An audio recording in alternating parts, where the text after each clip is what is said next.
నమస్తే welcome to city. Singareni కార్మికుల సమస్యలపై దూకుడు పెంచుతామని మళ్లీ టీబీజీకేఎస్ కు పూర్వ వైభవం తీసుకొస్తామని టీబీజీకేఎస్ అధ్యక్షులు మిరియాల రాజిరెడ్డి తెలిపారు.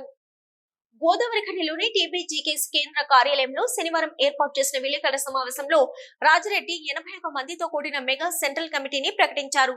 ఈ సెంట్రల్ కమిటీలో చీఫ్ జనరల్ సెక్రటరీగా కాపు కృష్ణ, జనరల్ సెక్రటరీగా K Surender Reddy, working president గా మాధసుర అమూర్తి, సీనియర్ వైస్ ప్రెసిడెంట్ గా నూనె కొమరయ్య, అఫీషియల్ స్పోక్స్ పర్సన్ గా పర్లపల్లి రవి, కోశాధికారిగా లౌట్య వెంకటేష్, డిప్యూటీ జనరల్ సెక్రటరీగా ఎండి జాహిద్ పాషాతో పాటు మరికొంతమందిని ఆయా పదవులకు ఎన్నుకోనున్నారు. కార్మికుల సమస్యలను పరిష్కరించడంలో గుర్తింపు, ప్రాతినిధ్య సంఘాలు విఫలమవుతున్న తరుణంలో టీబీజీకేఎస్ కార్మికుల సమస్యలపై పోరాడడానికి సిద్ధమవుతుందని తెలిపారు. బొగ్గు బ్లాక్ల వేలంపాటను వ్యతిరేకిస్తూ జూలై 1న సింగరేణి వ్యాప్తంగా అన్ని గనులపై నల్లె బడ్జీల నిరసన, అన్ని గనుల మేనేజర్లకు వినతి పత్రాలు ఇవ్వనున్నామని, 3న కేంద్ర రాష్ట్ర ప్రభుత్వాల ద్వంద్వ వైఖరిని నిరసిస్తూ ప్రభుత్వాల సింగరేణి వ్యాప్తంగా దిష్టి బొమ్మలను దగ్ధం చేయనున్నామని, 6న అన్ని జీఎం కార్యాలయాల ముందు ధర్నా కార్యక్రమం చేపట్టి జీఎంలకు వినతి పత్రాలను ఇవ్వనున్నట్లు తెలిపారు. జూలై 9న గోదావరి ఖని కేంద్రంగా మెయిన్ చౌరస్తాలో కార్మికులతో కలిసి పెద్ద ఎత్తున మహాధర్నా కార్యక్రమం చేపట్టనున్నామని, ఈ కార్యక్రమంలో BRS party working president KTR పాల్గొంటారని మిరియాల రాజిరెడ్డి వెల్లడించారు. అలాగే అసెంబ్లీ సమావేశాలు జరిగే సమయంలో కోల్ బెల్ట్ ప్రాంత ఎమ్మెల్యేలకు వినతి పత్రాలు ఇవ్వడం, అవసరమైతే ఇందిరా పార్క్ వద్ద ధర్నా చేపట్టే ఆలోచనలో టీబీజీకేఎస్ నాయకత్వం ఉందన్నారు. పార్లమెంటు సమావేశాలు జరిగే సమయంలోనే ఢిల్లీలోని జంతర్ మంతర్ వద్ద ధర్నా చేపట్టాలన్న ఆలోచన కూడా ఉందని తెలిపారు. మన సింగరేణిని మనం కాపాడుకోవడానికి అందరం కలుద్దాం, కేంద్ర ప్రభుత్వం వైఖరిపై పోరాటం చేద్దామని కలిసొచ్చే సంఘాలను కోరారు.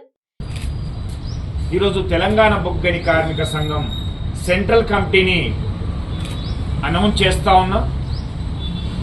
దీంట్లో అన్ని రకాల అన్ని వర్గాల వారికి ప్రాధాన్యత ఇవ్వాలనేటువంటి ఉద్దేశంతో కమ్యూనిటీ పరంగా ఎస్సీ, ఎస్టీ, బీసీ, ఓసీ, అలాగే దీంట్లో మైనార్టీలను కూడా పరిగణలోకి తీసుకోవడం, రెండవ వర్గీకరణగా యూత్, తర్వాత ఎక్స్పీరియన్స్డ్ వాళ్ళకు ఒక రకంగా, దీంతో పాటుగా under ground, open cast and department, తర్వాత సర్ఫేస్ వారిగా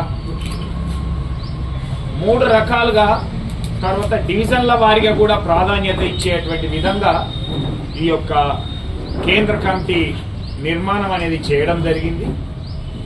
ఇది ప్రస్తుతం 81 మంది కార్యవర్గంతో ఈ యొక్క సెంట్రల్ కమిటీని ఇప్పుడు అనౌన్స్ చేస్తా ఉన్నాం. దాంట్లో భాగంగానే ఈ బొగ్గు బ్లాకుల వేలాన్ని నిలిపివేయాలి, ఈ బొగ్గు బ్లాకులు సింగరేణి ప్రాంతంలో ఉన్నటువంటి బ్లాకులన్నీ కూడా సింగరేణికే నామినేషన్ పద్ధతిలో కేటాయించాలి అనేటువంటి దాంట్లో ఒక ఆందోళన కార్యక్రమాలను కూడా తెలంగాణ బొగ్గని కార్మిక సంఘం చేపట్టడం జరిగింది.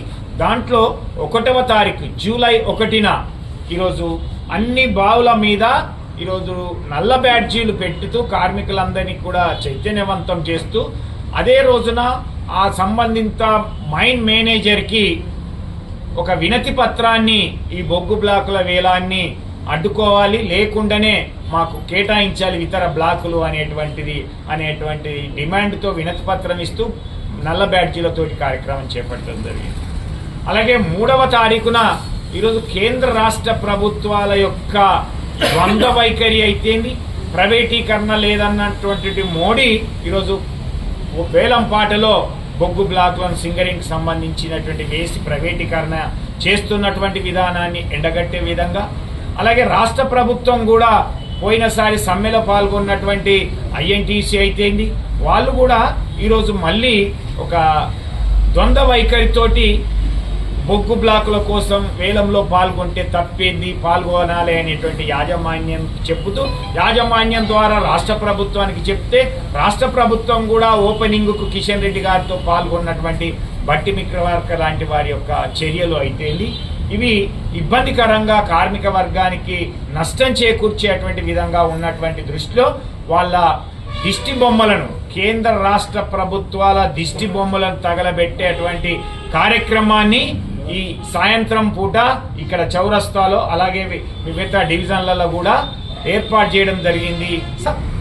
9వ తారీఖున గోదావరి కని ఇక్కడ చౌరస్తాలోనే పెద్ద ఎత్తున సింగరేణిలో ఉన్నటువంటి అందరూ, ముఖ్యంగా ఈ బెల్లంపల్లి నుంచి మొదలుకుంటే భూపాల్పల్లి వరకు ఉన్నటువంటి కార్మిక వర్గం పాల్గొనేటువంటి విధంగా ఒక మహాధర్నా, పెద్ద ధర్నాను ఏర్పాటు చేయడం జరిగింది.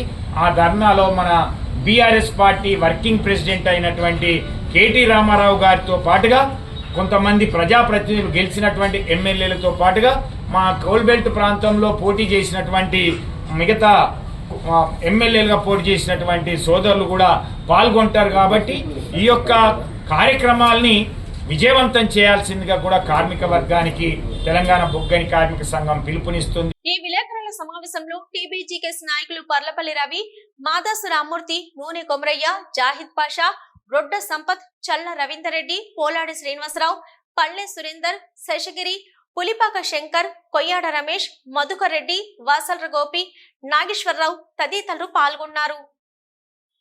ప్రజలిచ్చిన పదవిని ఇసుక, మట్టి, బూడిద దందాలకు కాకుండా యువతకు ఉపాధి కల్పించే దిశగా ఉపయోగించాలని బీఆర్ఎస్ నాయకులు కౌశిక హరి డిమాండ్ చేశారు. రామగుండంలోని తన నివాసంలో శనివారం ఏర్పాటు చేసిన విలేకరుల సమావేశంలో ఆయన మాట్లాడుతూ, రామగుండంలో క్రమక్రమంగా పరిశ్రమలు మూత పడుతుండటంతో ఇక్కడి యువతకు ఉద్యోగాలు కరువై చెడు వ్యసనాలకు అలవాటు పడుతున్నారని అన్నారు. రామగుండం బి పవర్ హౌస్ కొద్ది రోజుల్లో మూత పడనుండటంతో ఈ ప్రాంతం మరింత నిర్వీర్యం అవుతుందని అన్నారు. మూతపడుతున్న బి పవర్ హౌస్ స్థానంలో టీఎస్ జెన్కో ద్వారా ప్రభుత్వం 800 మెగావాట్ల పవర్ ప్లాంట్ ను ప్రారంభించి ఈ ప్రాంత ప్రజలకు ఉద్యోగ అవకాశాలు కల్పించాలని కోరారు. అలాగే సింగరేణి సంస్థ ద్వారా గోదావరి ఖనిలో మరో పవర్ ప్లాంట్ ను ఏర్పాటు చేయాలని, ఈ ప్రాంతం గోదావరి పరివాహక ప్రాంతంగా ఉన్నందున టూరిజం డెవలప్మెంట్ కు సన్నాహాలు చేయాలని కోరారు. ఇక్కడి పాలకులు ఉద్యోగాల అమ్మకాల దందాలు, ఇసుక, మట్టి, బూడిద దందాలు మానుకోవాలని, ప్రజా సంక్షేమం, ఈ ప్రాంత అభివృద్ధిపై దృష్టి పెట్టాలని హితవు పలికారు. ఈ ప్రాంతంలో గనులు మూతపడుతున్నాయని, యువతకు ఉద్యోగ అవకాశాలు కరువవుతాయని, పాలకులు ఇదంతా పట్టించుకోకుండా డబ్బు సంపాదనపై పడితే ఇంతకు ముందు గెలిచి ఓడిన వారు ఎలాగైతే మూలన కూర్చున్నారో అదే గతి మీకు పడుతుందన్న విషయం గుర్తుంచుకోవాలని హెచ్చరించారు. రామగుండంలో టీఎస్ జెన్కో ద్వారా 800 మెగావాట్ల పవర్ ప్లాంట్ ఏర్పాటు కోసం ఒక అఖిలపక్షం ఏర్పాటు చేస్తామని, ఆ అఖిలపక్షంలో అందరము చర్చించి ఒక కార్యాచరణ రూపొందిస్తామని తెలిపారు. బీపో రోజును ఎట్టి పరిస్థితుల్లో టీఎస్ జెన్కో ద్వారానే నిర్మాణం చేయాలని చెప్పేసి మేము రామగుండం పారిశ్రామిక ప్రాంత ప్రజల తరఫున డిమాండ్ చేస్తా ఉన్నాం. ప్రభుత్వంలో ఉన్నటువంటి పెద్దలు మేము సింగరేణి ద్వారా పెడతామని చెప్తా ఉన్నారు. సింగరేణి ద్వారా పెట్టినప్పుడు ఇక్కడ ఉద్యోగాల అవకాశాలు దెబ్బతింటాయి, పర్మనెంట్ ఉద్యోగాలు ఉండవు, అందులో అంతా మొత్తం కాంట్రాక్టే. జెన్కో ద్వారా అయితే ఇక్కడ పర్మనెంట్ ఉద్యోగులు వచ్చి మనకు వ్యాపారాలు కానీ ఈ ఊరు ఆర్థికంగా నిలదొక్కుంటుందని చెప్పి మేము తెలియజేసుకుంటున్నాం. అదేవిధంగా ఈ ప్రాంతం అంతా కూడా ఎప్పటి నుంచో జెన్కో ద్వారానే ఈ ప్రాంతం ముడిపడి ఉన్నది, అనుబంధం ఉన్నది. కాబట్టి దీన్ని కొనసాగించాలని చెప్పి, ఈ ఊరుకున్నటువంటి గౌరవాన్ని తగ్గియొద్దని చెప్పి గౌరవ మంత్రి గారికి, శ్రీధర్ బాబు గారికి మరియు మిగతా పెద్దలందరికీ మేము విన్నపం చేసుకుంటాము. సింగరేణి ద్వారా పెట్టండి, గోదావరిఖనిలో సింగరేణి పెట్టండి, రామగుండంలో జెన్కో ద్వారా ఇవ్వండి. ఇప్పటికే ఇక్కడ ఉద్యోగ అవకాశాలు సింగరేణి కార్మికులు తగ్గిపోవడం వల్ల ఈ ప్రాంతం ఉద్యోగ అవకాశాలు లేక యువకులందరూ కూడా చెడు వ్యసనాలకు బానిసలు అయిపోతూ ఉన్నారు, కుటుంబాలకు భారంగా మారిపోతూ ఉన్నది. దయచేసి ఈ అంశంలో ఆలోచించాలని, అదేవిధంగా ఈ ప్రాంతంలో భూములన్నీ ఇండస్ట్రీస్ తీసేసుకొని ఇక్కడ వ్యవసాయానికి యోగ్యంగా లేకుండా చేసేది ఈ ప్రాంతం మొత్తాన్ని కూడా వేరే ఎకరాలు తీసుకొని ఇవాళ పరిశ్రమలన్నీ మూతపడ్డా కొద్దీ మాకు ఇబ్బంది అవుతూ ఉంది. కాబట్టి దీనికి ఆల్టర్నేట్గా ఏదైనా టూరిజం డెవలప్మెంట్ చేయండి. ఇక్కడ ఫారెస్ట్ గుట్టలు ఉన్నాయి, రాముని గుండాలు ఉన్నాయి, అక్కడ ఫారెస్ట్ గుట్టలు ఉన్నాయి. అదేవిధంగా బంద్ అయిపోయినటువంటి మైన్స్ ఉన్నాయి, ఓపెన్ కాస్ట్లు ఉన్నాయి. అదేవిధంగా ఇప్పుడు మనం సుందీల నుంచి పెడితే ఎల్లంపల్లి ప్రాజెక్టు వరకు వాటర్ నిలిచి ఉంటుంది ఇక్కడ. ఈ అన్నిటినీ అంశాలను బేస్ చేసుకొని దీన్ని ఒక టూరిజం హబ్గా చేసినా కానీ ఇక్కడ ఉద్యోగ అవకాశాలు వస్తాయి. అదేవిధంగా పెద్ద ఎత్తున వ్యాపారాలు జరుగుతాయి. బయట ప్రాంతం నుంచి జనాలు ఇక్కడికి వచ్చి ఈ ఊరికి ఒక అభివృద్ధి ఇలా వస్తుందని చెప్పి మేము కోరుకుంటా ఉన్నాం. ఇక్కడ ఉన్నటువంటి పాలకులు గతంలో ఎవరేం చేసారు, ఏమైపోయింది పెట్టకనుకుంటే అప్పుడు ఉన్నటువంటి సింగరేణి ద్వారా ఈ ఊరు బతికింది. ఎవరేం చేయకున్నా కూడా ఉద్యోగాలు ఉన్నాయి కాబట్టి బతికినాం. కానీ ఇప్పుడు అట్లాంటి పరిస్థితి లేదు, మైన్స్ అన్నీ బంద్ అయిపోతాయి. కాబట్టి ఇప్పటికైనా మనకు 10 ఏళ్ళు 20 ఏళ్ళ దూరదృష్టితోటి పనిచేస్తేనే ఇది బతుకుతుంది, లేకపోతే ఇది ఈ ఊరు బాగా ఇబ్బందులు పడుతుంది. కాబట్టి ఏదైనా ఒక హబ్ తయారు చేయండి, టీఎస్ జెన్కో ద్వారా ఇవ్వండి, సింగరేణి ప్లాంట్ కూడా గోదావరికల్లో పెట్టండి. అప్పుడే ఈ ప్రాంతం అభివృద్ధిలోకి వస్తుందని తెలియజేసుకుంటూ, లేని పక్షంలో తప్పకుండా ఈ రాబోయే కాలంలో మేము ఈ ప్రాంతంలో అందరినీ కలుసుకొని ఒక రౌండ్ టేబుల్ సమావేశం పెట్టి ఈ జెన్కోను ఏ విధంగా బీపో రోజున కాపాడుకోవాలి, గోదావరికల్లో సింగరేణి పౌడర్ ఏ విధంగా రావాలి, ఈ ప్రాంతం అభివృద్ధి రావడం కోసం ఏ విధమైనటువంటి సలహాలు సూచనలు పెట్టుకొని ఒక కార్యాచరణ తీసుకొని పోరాటం చేయాల్సిన అవసరం ఈ ప్రాంతంలో ఉందని తెలియజేసుకుంటూ, పాలకులందరూ కూడా అక్రమ సంపాదన వైపు కాకుండా, ఉద్యోగాలు అమ్ముకునే విషయంలో కాకుండా, మట్టి అమ్ముకునే విషయంలో కాకుండా, బూడిద అమ్ముకునే విషయాలలో కాకుండా ప్రజలు ఏ విధంగా ఇంకొక 50 ఏళ్ళు ఈ ఊరు బతకాలనే దాని మీద మీకు అవకాశం ఇచ్చారు ప్రజలు, కాబట్టి మీరు దాని మీద ఆలోచించాలని చెప్పి మేము వాళ్ళని కోరుకుంటాము. ఈ విలేకరుల సమావేశంలో కార్పొరేటర్లు కౌశికలత, ముదం శ్రీనివాస్, అంతర్గం మండల ప్రెసిడెంట్ తిరుపతి నాయక్, దారంగుల కుమార్, మాదాసు శ్రీనివాస్, మేకల శ్రీనివాస్, మద్దికుంట శంకర్, బతిని సతీష్ గౌడ్, గంగా ప్రసాద్, నిమ్మరాజుల రవి, శివరాత్రి గంగాధర్, మామిడిశెట్టి రవి, గాలింకి ప్రసాద్, జరపల శ్రీను, పులి శ్రీనివాస్ తదితరులు పాల్గొన్నారు. సిటీ న్యూస్ ఇప్పుడు ఒక షార్ట్ బ్రేక్.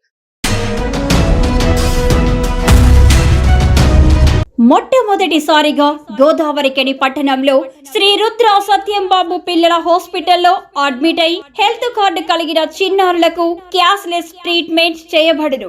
మా వద్ద star, Ericson, FHPL, MD India, SBI, general health card, universal sompo, Niva, Medi Assist, Chola MS, heritage, good health తదితర హెల్త్ కార్డ్స్ పై క్యాష్లెస్ వైద్యం అందించబడును. పసిపిల్లల ఆరోగ్యం పట్ల ప్రత్యేక శ్రద్ధ కలిగిన డాక్టర్, చిన్నపిల్లల మనస్తత్వం గ్రహించి వైద్యం అందిస్తున్న పేరుగాంచిన డాక్టర్ గా గోదావరికని పట్టణంలో 12 సంవత్సరాలుగా వైద్య సేవలు అందిస్తున్న నెంబర్ 1 పిల్లల వైద్య నిపుణులు డాక్టర్ సత్యం బాబు ఇప్పుడు అత్యాధునిక పరికరాలతో సౌకర్యవంతమైన సిట్టింగ్ హాల్ తో కూడిన విశాలమైన సొంత భవనంలో వైద్య సేవలు అందిస్తున్నారు. విశాల భవనంలో NICU, PICU, incubator, phototherapy, nebuliser, warmer, సిరంజీ pumps, lab, pharmacy, AC, non AC రూమ్లు, జనరల్ వార్డ్స్, విజిటింగ్ హాల్ సౌకర్యం కలదు. డాక్టర్ సత్యం బాబు MBBS, DCH పాల్స్, పిల్లల మరియు నవజాత శిశువు వైద్య నిపుణులు, 24 గంటల వైద్య సదుపాయం కలదు. శ్రీ రుద్ర సత్యం బాబు పిల్లల మరియు డెంటల్ హాస్పిటల్, సూర్య హాస్పిటల్ ప్రక్క గల్లీలో, ఓల్డ్ మున్సిపల్ ఆఫీస్ రోడ్, మసీదు ప్రక్కన, లక్ష్మీనగర్, గోదావరికని. 7600044330 8142789678.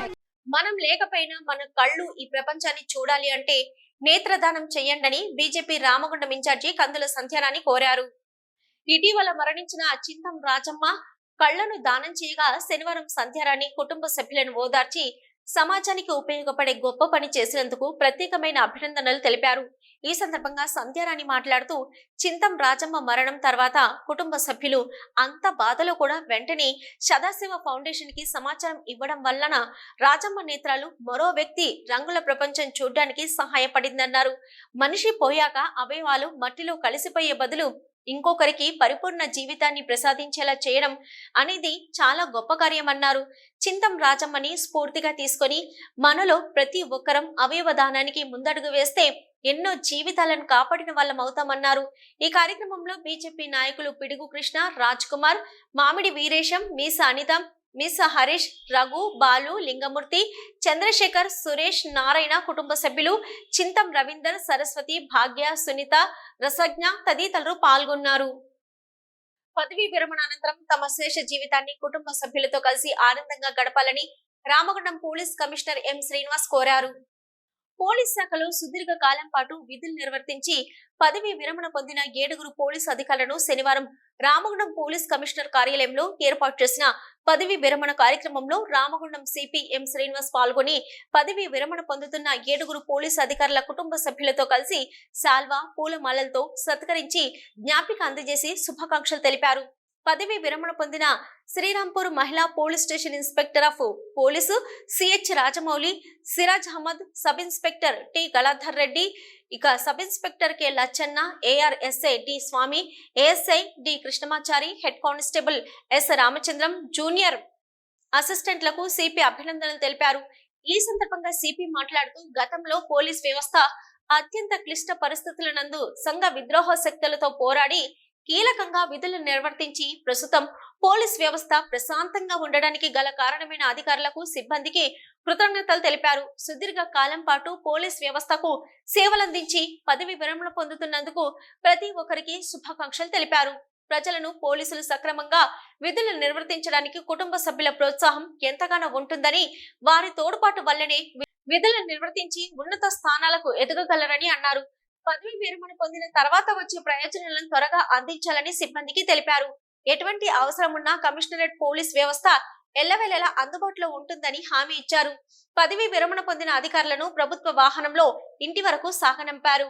ఈ కార్యక్రమంలో అదనపు DCP admin C Raju, AR SCP Pratap, AO Ashok Kumar, reserve ఇన్స్పెక్టర్లు దామోదర్, మల్లేశం, శ్రీనివాస్, సూపరింటెండెంట్లు Indrasenareddy, Sandhya, Manoj Kumar, CC Pavan Raju, Gouse, Ramagundam police commissionerate police అధికారుల సంఘం అధ్యక్షులు బోర్డగుంట పోచలింగం స్వామి, పదవి విరమణ అధికారుల కుటుంబ సభ్యులు తదితరులు పాల్గొన్నారు.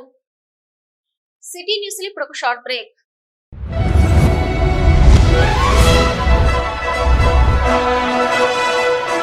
పెద్దపల్లి జిల్లా గోదావరికని పారిశ్రామిక ప్రాంతంలో మొట్టమొదటిసారిగా అధునాతన టెక్నాలజీతో ఎంఆర్ఐ స్కాన్ సేవలు అందుబాటులో. First MRI in coal belt area.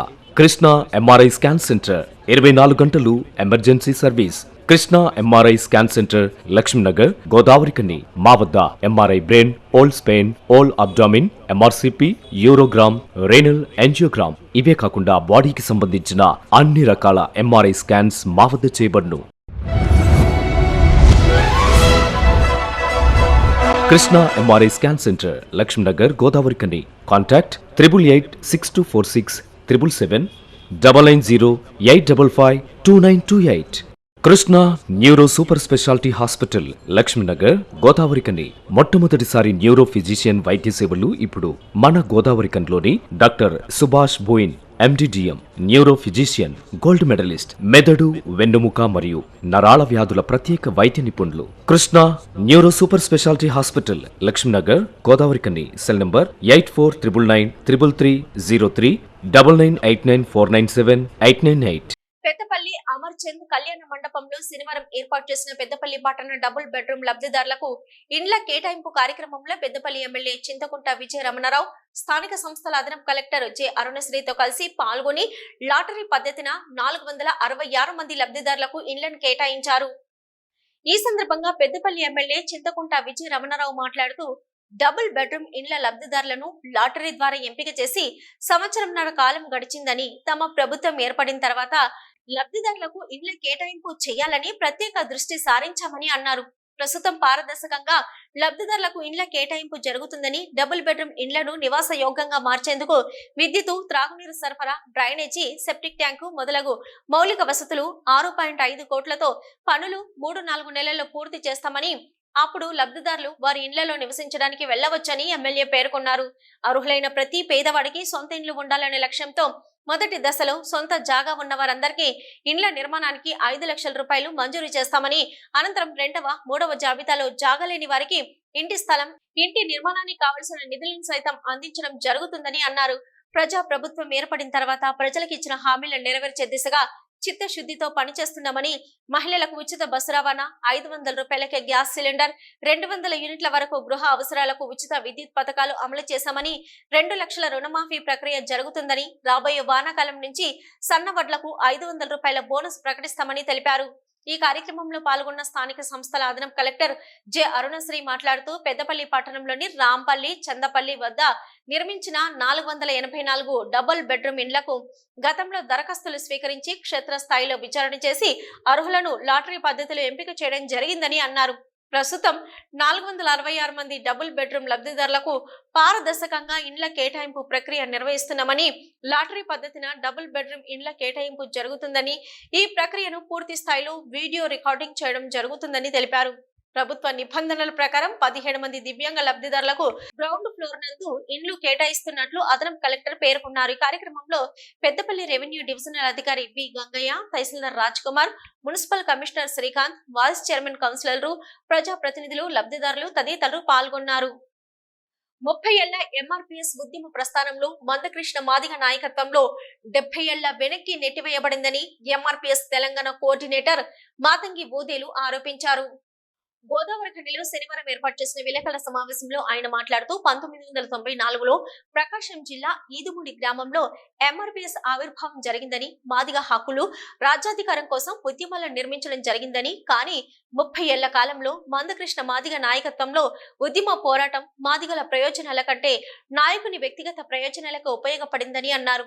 SC వర్గీకరణ కోసం ఆవిర్భవించిన ఎంఆర్పీఎస్ ఉద్యమం నాయకుని ఏకపక్ష నిర్ణయాల కారణంగా వర్గీకరణ సాధించకపోగా మా వర్గీకరించిందని ఆవేదించారు. మందకృష్ణ మాదిగ ప్రభుత్వాలకు బానిసత్వంగా మారి మాదిగల ఆత్మ గౌరవాన్ని ప్రభుత్వాలకు తాకట్టు పెట్టారన్నారు. మళ్లీ ఉద్యమాలను పునర్నిర్మాణం కోసం మాదిగలంతా ఐక్యం కావాలని జూలై 7న ప్రకాశం జిల్లా ఈదుమూడిలో జరగనున్న చలో మాదిగల జనజాతర సభకు మాదిగలంతా తరలిరావాలని పిలుపునిచ్చారు. ఈ జనజాతర సభ నుంచే ఎస్సీ వర్గీకరణ, హక్కులు, రాజ్యాధికారం కోసం మరో ఉద్యమాన్ని మొదలు పెడదామని అన్నారు. వచ్చే నెల అనగా జూలై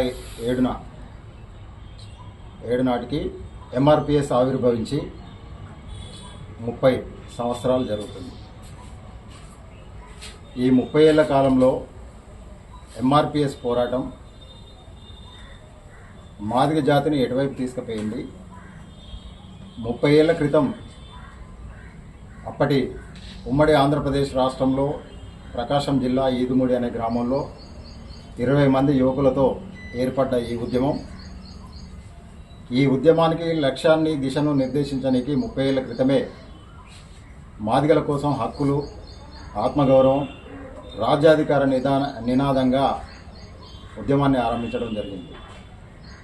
ఈ 30 వసంతాలను నిశితంగా పరిశీలించుకొని ఈరోజు మాదిగ జాతి మళ్ళీ ముందుకు పోవాల్సిన అవసరం ఏర్పడింది.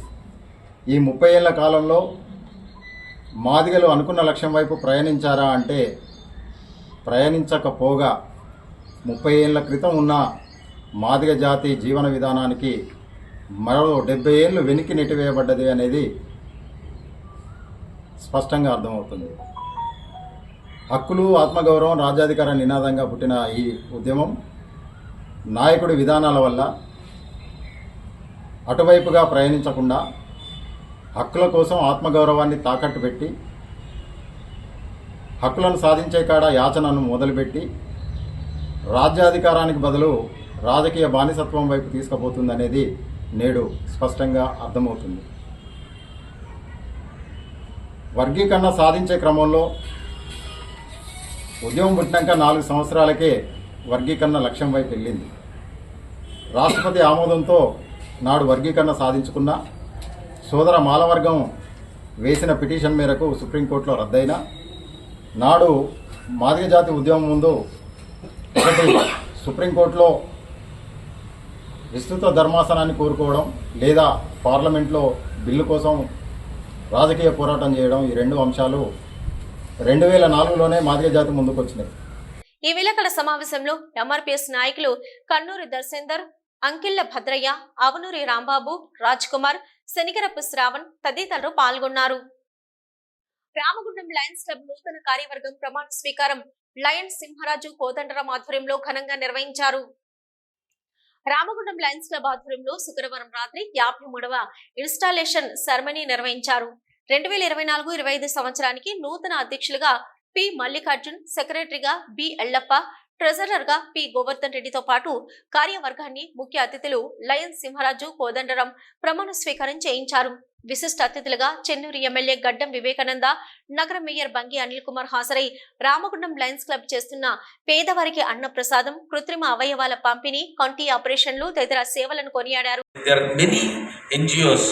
ఎవరైతే వచ్చి ఇలాంటి యాక్టివిటీస్లో పార్టిసిపేట్ చేస్తున్నారో, గవర్నమెంట్ ఆఫ్ ఇండియా కూడా UPA 1 వాళ్ళు ఉన్నప్పుడు 2% కార్పొరేట్ సోషల్ రెస్పాన్సిబిలిటీలో ఏదైతే 2% స్పెండింగ్ చేయాలో నీడీ పర్సన్స్కి డెవలప్మెంట్ యాక్టివిటీస్లో చేయాలని చెప్పి ఆ 2% పెట్టడం వల్ల చాలామంది కార్పొరేట్స్ కూడా దీంట్లో పార్టిసిపేట్ చేసి ఈ యాక్టివిటీస్ని ప్రోత్సహిస్తున్నారు.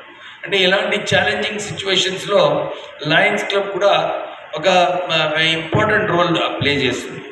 ఇంకా ప్రత్యేకంగా డిస్ట్రిక్ట్స్లలో ఎవరైతే బిజినెస్ మెన్ ఉన్నారో, ఇంకా ప్రామినెంట్ సిటిజన్స్ ఉన్నారో, వాళ్ళందరూ కూడా ఇలాంటి యాక్టివిటీస్లో పార్టిసిపేట్ చేసి లయన్స్ క్లబ్కి ఏదైతే ఇంతకుముందు వాళ్ళందరూ ఎవ్వరు లేనప్పుడు లయన్స్ క్లబ్ నేను ఇప్పుడే కాదు, నా చిన్నతనం నుంచి కూడా చూస్తున్నాను. మా మదర్ ఒక టీచర్, మా మదర్ కూడా లయన్స్ క్లబ్ నుంచి అంటే ఇన్విటేషన్స్ రావడము, లయన్స్ క్లబ్లో పార్టిసిపేట్ చేయడము, ఇట్లాంటివన్నీ జరిగేవి.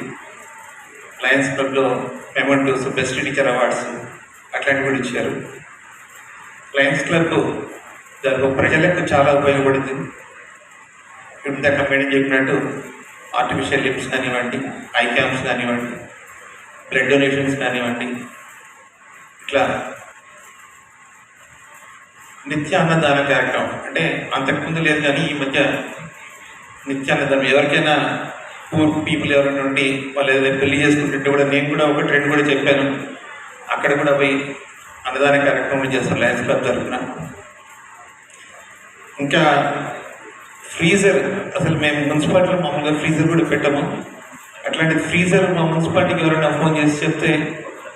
ఇంకా ఈ కార్యక్రమంలో లయన్స్ క్లబ్ మాజీ గవర్నర్ మినేష్ నారాయణన్ టండన్, ముద్దసాని ప్రమోద్ కుమార్ రెడ్డి, రేకులపల్లి విజయ్, తానిపర్తి విజయలక్ష్మి, బంకా రామస్వామి, బంకా కళావతి, మనీషా అగర్వాల్, కె రాజేందర్, మేడిశెట్టి గంగాధర్, తిలక్ చక్రవర్తులతో పాటు వివిధ క్లబ్ల నుంచి అధిక సంఖ్యలో లయన్స్ సభ్యులు పాల్గొన్నారు. ఇవి ఇప్పటివరకున్న సిటీ న్యూస్. నమస్తే.